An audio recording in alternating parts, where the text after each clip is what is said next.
Is Apple Pay acting up because it thinks you're still rocking diapers?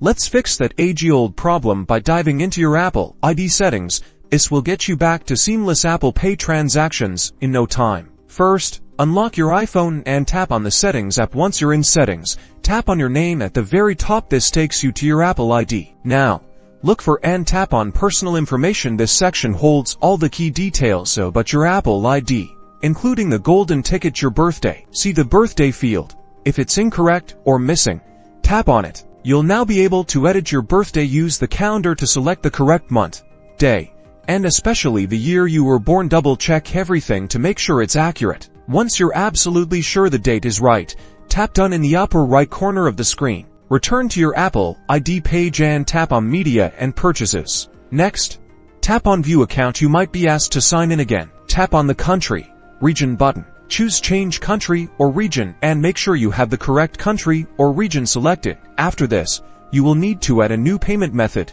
so be sure to have that ready. And that's it. Your Apple ID age should now be updated, granting you full access to all Apple Pay features. Time to go treat yourself.